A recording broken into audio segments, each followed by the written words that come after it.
Hello, ಹೇಗಿದ್ದೀರಾ? ನಿಮಗೆಲ್ಲ ನಮ್ಮ ಚಾನಲ್ ಜೆಎಸ್ ಜ್ಞಾನ್ ಹಬ್ಗೆ ಸ್ವಾಗತ. ಇಂದು ನಾವು 2026ರ ಸ್ವತಂತ್ರ ದಿನದ ಕನ್ನಡ ಭಾಷಣವನ್ನು ಹೇಗೆ ಮಾಡೋದು ಅನ್ನೋದನ್ನು ತಿಳ್ಕೊಳ್ಳೋಣ.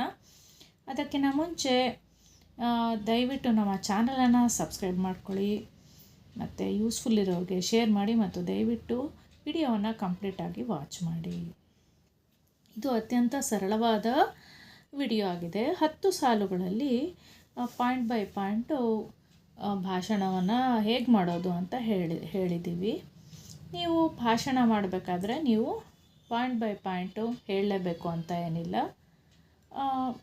ಕ್ಲೀನಾಗಿ ನೋಡ್ಕೊಂಡ್ಬಿಟ್ಟು ಅಲ್ಲಿ ಹೋದಾಗ ಪಾಯಿಂಟ್ ಬೈ ಪಾಯಿಂಟು ನೆನಪಾಗ್ತಾ ಬರುತ್ತೆ. ಸೊ ಬಹಳ ಮನಸ್ಸಿಟ್ಟು ಭಾಷಣವನ್ನು ಕೇಳಿಸ್ಕೊಳ್ಳಿ.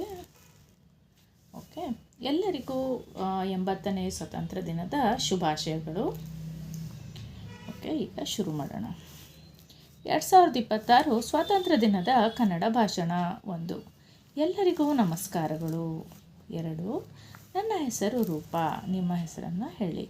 3ನೇ ಪಾಯಿಂಟು, ಇಂದು ಆಗಸ್ಟ್ 15, 2026. 4. ನಾವು ಇಂದು 80ನೇ ಸ್ವಾತಂತ್ರ್ಯ ದಿನವನ್ನು ಆಚರಿಸುತ್ತಿದ್ದೇವೆ. 5ನೇ ಪಾಯಿಂಟು, ಎಲ್ಲರಿಗೂ ಸ್ವತಂತ್ರ ದಿನದ ಹಾರ್ದಿಕ ಶುಭಾಶಯಗಳು. 6ನೇ ಪಾಯಿಂಟು, ಸುಮಾರು 200 ವರ್ಷಗಳ ಕಾಲ ನಮ್ಮ ದೇಶವನ್ನು ಬ್ರಿಟಿಷರು ಆಳಿದರು. 1947ರ ಆಗಸ್ಟ್ 15ರಂದು ನಮ್ಮ ದೇಶಕ್ಕೆ ಸ್ವಾತಂತ್ರ್ಯ ದೊರೆಯಿತು. 8ನೇ ಪಾಯಿಂಟು, ಹಲವಾರು ಸ್ವಾತಂತ್ರ್ಯ ಹೋರಾಟಗಾರರು ದೇಶಕ್ಕಾಗಿ ತ್ಯಾಗ ಮಾಡಿದರು. 9ನೇ ಪಾಯಿಂಟು, ಸ್ವಾತಂತ್ರ್ಯಕ್ಕಾಗಿ ಹೋರಾಡಿದ ವೀರರಿಗೆ ನಮ್ಮ ಹೃದಯಪೂರ್ವಕ ನಮನಗಳು. 10ನೇ ಪಾಯಿಂಟು, ಇಂತಹ ಸ್ವಾತಂತ್ರ್ಯ ಭಾರತಕ್ಕೆ ಇನ್ನಷ್ಟು ಎತ್ತರಕ್ಕೆ ಕೊಂಡೊಯ್ಯೋಣ ಎಂದು ಈ ಭಾಷಣವನ್ನು ಮುಗಿಸುತ್ತೇನೆ. ಜೈ ಹಿಂದ್, ಜೈ ಭಾರತ್. ನಿಮಗೆ ಈ ಭಾಷಣ ಇಷ್ಟ ಆಗಿದೆ ಅಂತ ತಿಳ್ಕೊಳ್ತೀನಿ.